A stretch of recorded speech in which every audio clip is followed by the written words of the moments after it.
What if I can share with you this one blood test that can identify early insulin resistance years before you are officially diagnosed with diabetes?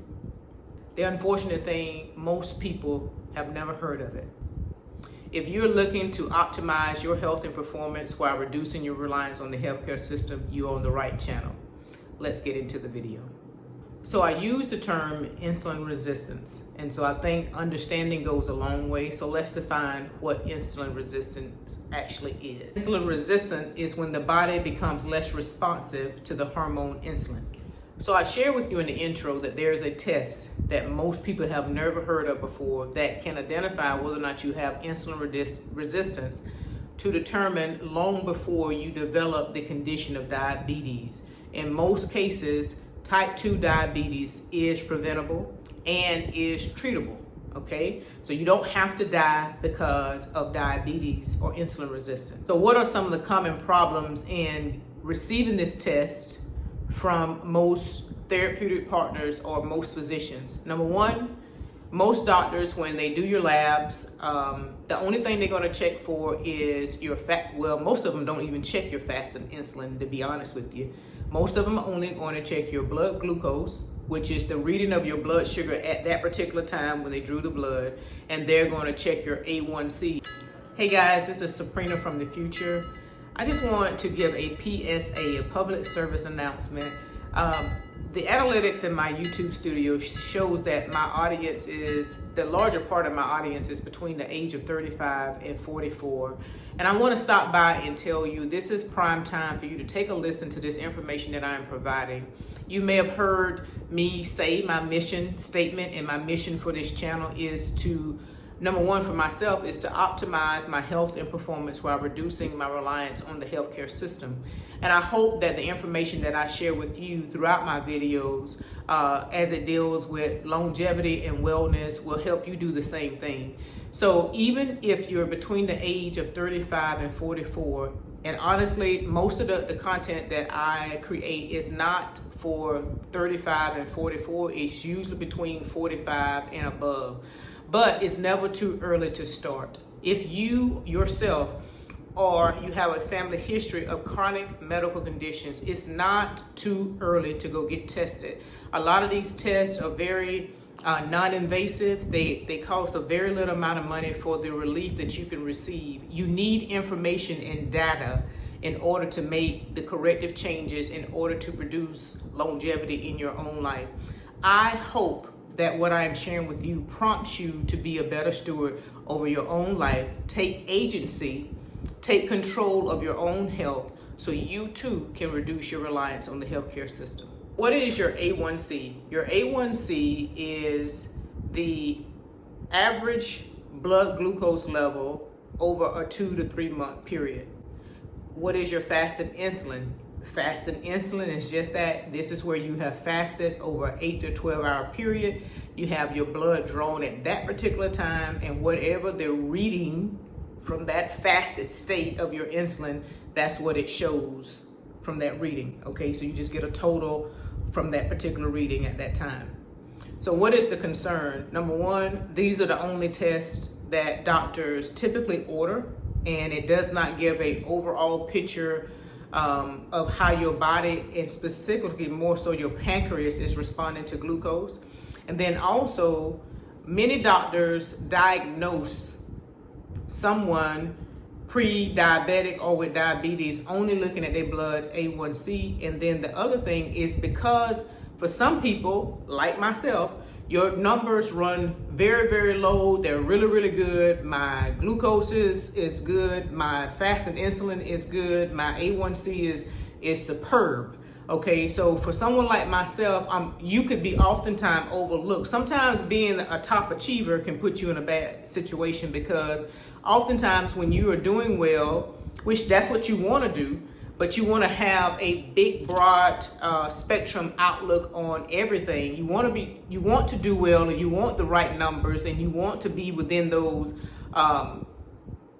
You want to be within those testing ranges when you get a lab result back. But you have to have a doctor or therapeutic partner who's willing to look beyond that, because sometimes that can be covering some other issues if you don't look at the whole picture. By the time your glucose is high, insulin resistance has been building up for years. This is why most people, and I have had personal knowledge of this myself, meaning dealing with family members who've had diabetes. I mean, some of the worst cases you could ever see. Many times when people are diagnosed diabetics, it comes at the heel of having amputations or being on insulin, or they've had heart disease, or their sight is gone, they have neuropathy, or they have wounds on their body that's not healing. But because this has been progressing over years, because it is a silent killer, just like heart disease, it's very silent. Most of the people who walk around who has heart disease, they don't know it until they have an issue that becomes acute that has to be addressed immediately. The same thing with insulin resistance and diabetes. Many times people who are diabetic, who has had insulin resistance for so many years, the smaller blood vessels and capillaries are destroyed. The arterioles are destroyed. These are the small blood vessels. The capillaries are destroyed. And so by the time you know it, you have this thing has wreaked havoc over the entire body.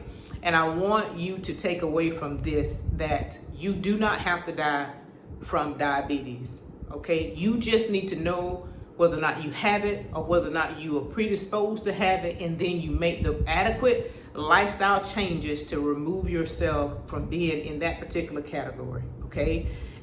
I'm not saying all cases can be reversed, because like I just said, oftentimes, unfortunately, most people have lived with this for years, and it has damaged so many other organs or so many other systems of the body because the catastrophic effect of diabetes. Diabetes is not a joke. It is not something that you want to toy around with. It is not something that you want to joke around with. It is not a joke. It's not funny. It's not fun to see people who have to have their limbs removed. They have these big sores and all these types of things that won't heal. Their tissue is dying. I don't know if you've ever been in a room where someone's tissue is necrotic. That means it's dead. You know, I don't know if you've ever smelled dead flesh. It is horrible. It's a very pungent smell, and you would never forget it. Okay, so please, if you have a family history of diabetes, but even if you don't, just go know where you are. Just go get tested. It's not that big of a deal. Did you know, according to the CDC, 34 million US adults with diabetes, more than 7 million are unaware of their condition, putting them at risk for heart attacks, strokes, peripheral artery disease, Alzheimer's disease, which is closer linked to insulin resistance, and a wide range of diabetic complications such as nerve damage, vision and hearing impairment or loss, and lower limb amputation. The statistics for pre-diabetes is worse. Pre-diabetes is usually reversible disease that affects 88 million Americans, more than 84% of whom don't know they have it. Okay, so what are the 3 problems with knowing whether or not you have insulin resistance, and this test that I'm going to share with you later?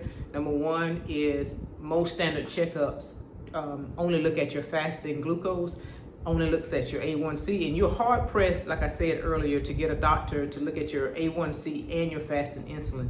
That sometimes don't always come together. Most of them only look at your blood glucose. And that's not even, normally it's not fasted. It's just whatever your blood glucose is at the time. You can take that at home yourself. But nevertheless, most people or most doctors are not testing for it. The second thing is, by the time your glucose is high, you already have insulin resistant, or you have been insulin resistant for many years. And the third thing is what I shared with you earlier. Those people who have normal ranges of glucose, fasting insulin, and A1C, oftentimes is overlooked, and they still can be insulin resistant. So that's 3 core problems that you have to address when looking at whether or not you have insulin resistance. So let's talk about what are some of the solutions and what is this hidden test. This hidden test that I have been prolonging to share with you about is the OGTT. That is the oral glucose tolerance test. And I've had it done myself, so I'm going to share with you my experience. But first, I want to give you a little bit of what it actually is, so a little bit of understanding goes a long way. The oral glucose tolerance test measures your body's ability to process glucose or sugar over a period of time. This test helps you spot early metabolic dysfunction and take action before any damage can occur. All right, so let me share with you my experience with taking the OGTT, known as the oral glucose tolerance test. This is a 2-hour test. This is what happened to me. And everybody that I've heard that has taken it, they share a different experience. Mine was not bad until the end of it, and I'll share with you why. Okay, so you go in, this test takes a 2-hour period. You can leave the lab, but you have to be back within that period of time for them to take your next blood draw. So when I came in, they took blood from me. That was the beginning of the test. So how did I come in? What was my blood glucose before administering glucose to me? And that's what they're going to give to you. This is a bottle of 75, I believe it's 75 grams of glucose. Okay. For me, it tasted like an overly sweetened Sprite drink. But for some people, they say it's really nasty. Probably some pregnant women have had to take this test as well, but some people say it's very nasty, but it just tasted to me like an overly sweetened Sprite drink. But I know there's different flavors of it. Okay, so you drink, after they take the first blood draw, you drink that 75 grams of pure sugar. That's what you're drinking. And then you come back and they take your blood sugar again at the hour mark. All right.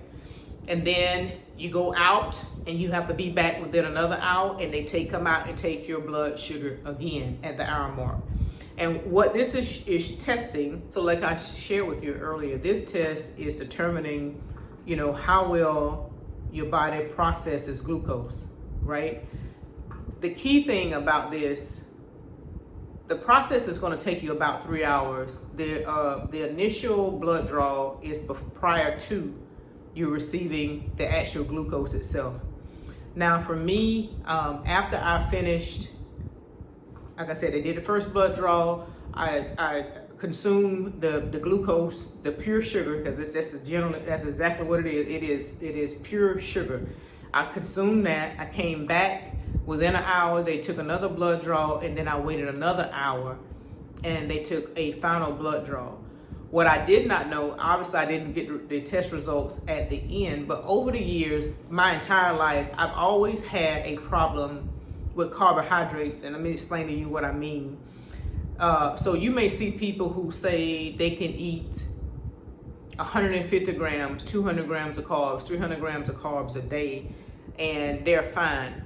If I would do that every day, it would probably make me be bedridden, and I'm not trying to over exaggerate.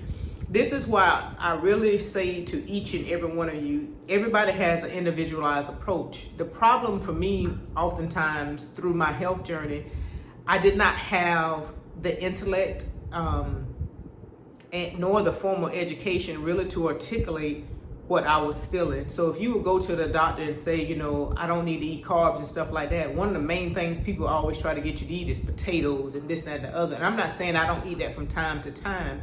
However, there's only so much of that I can consume because I began to feel lethargic. And this test proved to me why I have been feeling like this for years. And it also proved to me is never discount that inner man, which is the Holy Spirit speaking to you about you. Because many times when you share with somebody about your concerns about yourself, sometimes it can be nonsense that you're talking about. But a lot of times you're sharing something with somebody about yourself that they don't have the insight and wisdom to understand. But at the same time, we're trying to make someone who does not have that insight understand what we're going through, and it just doesn't work. So you end up feeling like you're wrong or that you don't know what you're talking about. But after receiving, after the last blood draw, I shouldn't have drove, but I didn't know I was going to have this response. It was as if I could barely make it home. I was so weak and so lethargic, I didn't know what to do. And I did not understand, I do now, but I didn't understand exactly what my body was going through. I thought I needed to eat because I went and had that blood test fasted. I thought I needed to eat, and you can't eat while this whole process is going on. So I thought it was just that I needed food, but what it was is that my blood sugar was so high, right? So what I said earlier previously is that all of my numbers are normal, or really many of them are above average. My glucose, my fasting insulin, my A1C, all my numbers are normal, okay? But after that first hour, my blood sugar level was very high. When I say very high, I think 140 is the cutoff, and I think mine was like 141 or 142, so I was barely above that. But it made me feel so bad. But by the time I went back down to my 2 hour, I was back where I started originally before I received the insulin. So my body responded to it, but the effect of that much sugar in my body, it was just so, I don't know. I felt like I've never been drunk, but I felt like I had consumed something that made me, I don't know, just I consumed something that made me so weak, and just I was so fragile. But all I could do was just try to make it home, right? And I thought I needed to eat, but it was just my body responding to, I did need to eat, but it was my body actually responding to all that glucose and sugar. So what does this tell me? Now, technically you could say I'm insulin resistant, but if you look at my genetics, which I've had genetic testing, and maybe I'll share that at some point on this channel, and you look at my actual labs, I'm not insulin resistant. That was an outside stimulus that was added to my body. But if you look at the labs, I could be a diabetic if I did not take control of my health and do the things that I have been doing for so many years. It is very clear the signs that are before me if I would go down this path of not taking better care of myself, right? So what that is just validation for me. I know for me, eating sugary things, even if it's complex carbohydrates, it can have a negative effect on me. Makes no difference what anybody else say. That's my deal. That is my personal conviction, and it is what it is. I want to say to you today, you need to understand where you are. You need to understand what you are doing, because I'm telling you, many doctors have never checked me for this. I had to request this test, and I requested this test after reading a book and finding out that this is the gold standard that is recognized by the American Diabetes Association. And so this is how I found out the information, by reading and learning and understanding. And I had to go in and request a test. I have been getting my blood work taken twice a year or more for years now. I have my labs going back to 2008, right? And so I have been getting the basic information, but why wouldn't a doctor just ask for that one other test? That's going to help you be able to take control of your life and your health, and it's just going to give you more data so you can just do things in a better way for your own health. So I keep saying it, I keep going back to it, and I know I sound like a broken record. You have to take autonomy. You have to get involved with your health care. You cannot leave it up to doctors. When I read something, I research, I look into it, I go before the Lord, is this something that I need to do? If he says yes, I'm going to find someone that can assist me with getting this taken care of. Now, this particular test, I do not believe you can do this without an order from a physician, a licensed practitioner. I think someone has to order this test for you specifically. But it does not cost a whole lot of money, right? But this is information so many people can have right now before they become a diabetic. You do not want diabetes. You don't want to be on insulin. You don't want to do that. If you have any questions, please put them in the description below. But if you have questions about how you can lower your own health risk, please click the link in below in my description so we can book a call to talk about your own health results or creating a health plan for yourself. I look forward to seeing you in the next video, and be blessed.